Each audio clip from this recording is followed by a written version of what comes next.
డబ్బు, అనారోగ్యం, ఉద్యోగం, వ్యాపారం, అప్పులతో బాధపడుతున్నారా? మీకోసమే లాంచ్ యువర్ ఫ్యూచర్ ప్రోగ్రామ్. నమస్తే, welcome back to Suman TV. Present మనతో పాటు ఉన్నారు life coach and marriage counsellor Vasudhara గారు. మేడంతో మాట్లాడండి. నమస్తే మ్యామ్. నమస్తే నవీన. మేడం, ఇప్పుడు వైఫ్ అండ్ హస్బెండ్కి తెలియకుండా వైఫ్ ఫినాన్షియల్ మ్యాటర్స్ అంటే చిట్టీలు వేయడము, సమ్ గ్రూప్ ఉంటాయి కదా లేడీస్ అందరూ కలిసి చేయడము, ఈ వడ్డీ వ్యాపారం అంటారు.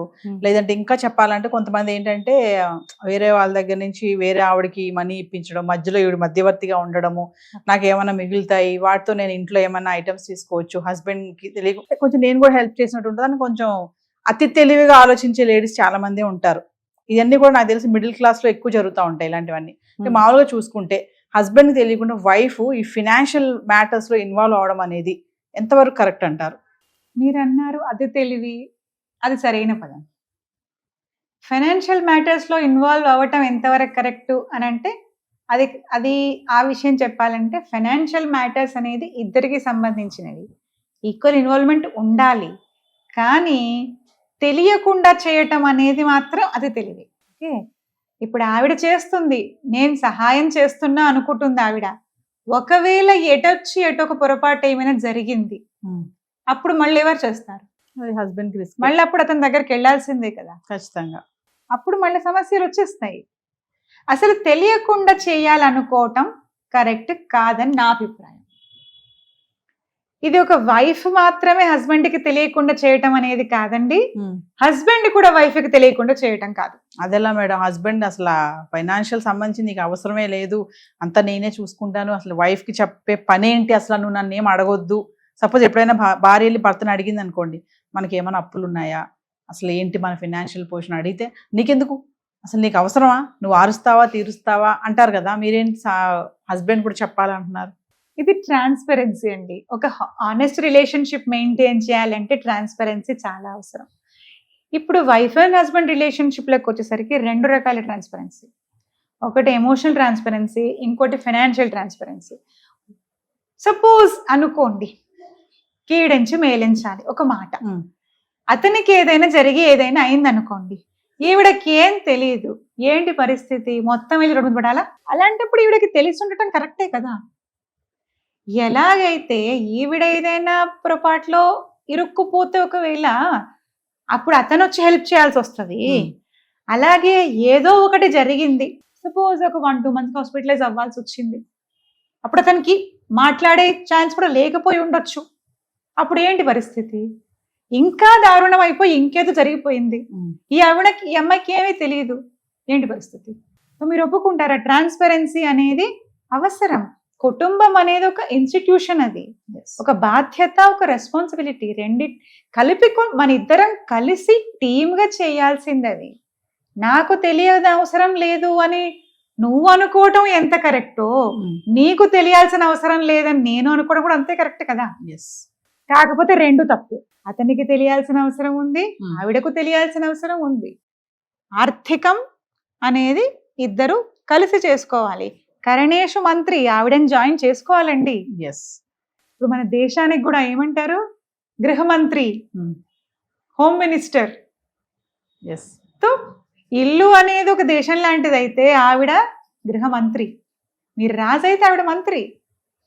తో ఇద్దరు కలిసి టీం లాగా చేసుకోవడమే కరెక్ట్. ఇప్పుడు మీరు అన్నట్టుగా మేడం, ఇలా ఫినాన్షియల్ తెలియకుండా చేయడం వల్ల లేడీస్ చాలా మంది ఇరుక్కుపోయి, ఇందాక అన్నారు మీరు, ఇన్ కేసు మధ్యవర్తిగా ఉండి ఆమె ఇరుక్కుపోయింది అనుకోండి, అలా చాలా మంది ఫేస్ చేశారని అక్కడ సూసైడ్స్ వరకు వెళ్ళిపోయారు వాళ్ళు. అమ్మో ఇది నా హస్బెండ్. ఇంకా దారుణం అండి ఏంటంటే, ఇలాంటి వాటిల్లో దూరిన తర్వాత బ్లాక్మెయిల్ చేస్తే నైతికంగా పతనం అయిపోవటం. ఆ బ్లాక్మెయిలర్ వాడు ఏం అడుగుతాడు ఏంటి, చాలా దారుణంగా జరిగి పతనమైన సన్నివేశాలు కూడా చాలా ఉన్నాయి. సో ఇవన్నీ అవసరం లేదు కదా. మీరు సహాయం చేయాలనుకుంటే అతనికి తెలియకుండా చేయాల్సిన అవసరం లేదమ్మా. అతనికి తెలిసే చేయండి, అతన్ని అడిగి చేయండి, మాట్లాడండి. కమ్యూనికేషన్ అనేది చాలా అవసరం. ట్రాన్స్పరెన్సీ, ట్రస్ట్ చాలా అవసరం. అంటే వైఫ్ అండ్ హస్బెండ్ కూడా ఫ్యామిలీలో ఈ ఫినాన్షియల్ మ్యాటర్స్ లో ఇద్దరు ఇన్వాల్వ్ అయ్యి చేస్తే గనక సక్సెస్ రేట్ ఎక్కువ ఉంటుంది అంటారు. ఆఫ్ కోర్స్ తను జాబ్ చేసినా చేయకపోయినా తను జాబ్ చేసినా చేయకపోయినా ఆవిడ మీ మంత్రి అండి, కరణేషు మంత్రి. ఒక సలహా భార్యను అడగడం తప్పేముంది? తప్పేమీ లేదు. ఆవిడ చెప్పింది తీసుకోవడంలో కూడా తప్పు లేదు. ఎస్. మీరు దాన్ని పాటించేటప్పుడు అనలైజ్ చేసుకోండి, లాభ నష్టాలు అనలైజ్ చేయండి. ఆవిడకి ఏం తెలుసు అని తీసి పక్కన పడేయడం కాదు. ఇంతకుముందు నేను అన్నట్టు ఏదో ఒక దారుణం జరిగిపోయినప్పుడు నష్టపోయేది ఎవరు? అంతా కలిపి కట్టగట్టుకొని కుటుంబం నష్టపోతుంది. ఎస్. చెప్పకపోవటం అనేది ఒక ఈగో, ఇరువైపుల నుంచి ఎస్. చెప్పకపోవటం అనేది ఒక ఈగో. మీరంతా సీక్రెట్స్ మెయింటైన్ చేయాల్సిన అవసరం ఏంటి? సీక్రెట్ ఎప్పుడు మెయింటైన్ చేయాలి? ఏదో తప్పు జరుగుతున్నప్పుడే. సీక్రెసీ వచ్చింది, something bad is going on there. Yes. So ఫైనాన్షియల్లో ట్రాన్స్పరెన్సీ చాలా అవసరం. ఎస్. ఇద్దరు కలిసి చర్చించుకొని నిర్ణయాలు తీసుకున్న చోట సక్సెస్ రేట్ అనేది చాలా ఎక్కువ. మేడం ఇప్పుడు ఇంకొక విషయం ఏంటంటే, ఇప్పుడు మనం ఫినాన్షియల్ గురించి మాట్లాడుకుంటున్నాం కదా, జెండర్ ఉండకూడదు, ఇద్దరు చెప్పుకోవాలి, సీక్రెట్ మెయింటైన్ చేయకూడదు అంటున్నారు. మనం కొంచెం వెనక్కి వెళ్తే ఇప్పుడు మ్యారేజ్ ఇష్యూ టైంలో చూడండి, మ్యారేజ్ టైంలో కూడా అమ్మాయి తల్లిదండ్రులు ఏదైతే ఆస్తిపాస్తులు లైక్ కట్నమే అనుకోండి, కొంతమంది డబ్బులు ఇస్తారు, కొంతమంది ఇంటి స్థలాలని అది ఇది ఇస్తూ ఉంటారు. దాన్ని కూడా అమ్మాయి పేరు మీద రాయరు, మ్యాక్సిమం అబ్బాయి పేరు మీద రాస్తారు. అంటే అమ్మాయి పేరు మీద రాయరు అంటే ఏ ఉంటాయి అక్కడ, కానీ అమ్మాయి పేరు మీద రాయొచ్చు కదా, రేపు వెళ్ళేది వాళ్ళ అమ్మాయి కదా, అక్కడికి వాళ్ళ అమ్మాయి కదా తినేది, ఎందుకు అబ్బాయి పేరు మీద రాయాలి? అమ్మాయి పేరు మీద రాస్తే అమ్మాయి సేఫ్ కదా, అందుకోసమైన అమ్మాయిని జాగ్రత్తగా చూసుకుంటారనే ఆలోచన వీళ్ళకి ఉండాలి కదా, ఎందుకు అక్కడ కూడా వీళ్ళు ఈ జెండర్ చూస్తారు? అంటే ఇంతకుముందు మీరు అన్నారే జాగ్రత్తగా చూసుకుంటారు అనేది, ఈ జాగ్రత్త వాళ్ళు మీరు చెప్పినట్టు కాకుండా వాళ్లకు నచ్చినట్టుగా మనం ఇచ్చేస్తే మన అమ్మాయిని జాగ్రత్తగా చూసుకుంటారు అనే ఒక భావన. వాళ్ళు అడిగింది ఇచ్చేస్తే, వాళ్ళ పేరుతో ఇచ్చేస్తే మన అమ్మాయిని సరిగ్గా చూసుకుంటారు. కానీ ఇంకొక విషయం కూడా వీళ్ళే ఆలోచించాలండి.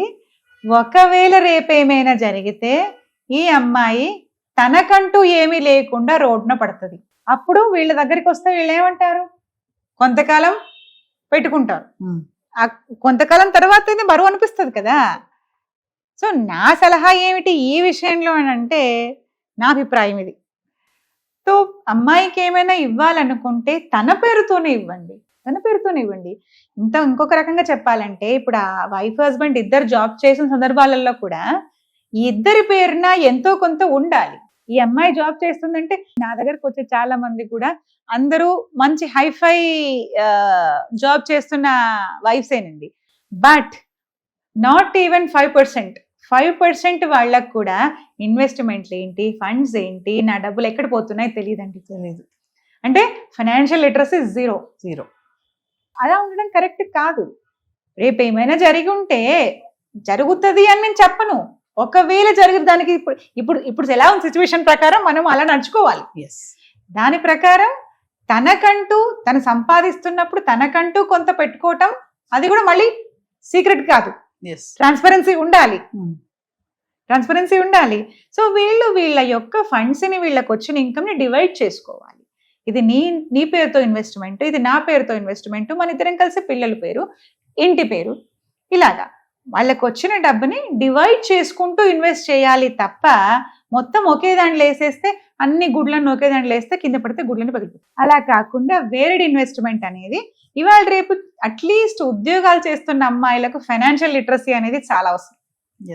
ఖచ్చితంగా ఇది చాలా అవసరం. Thank you.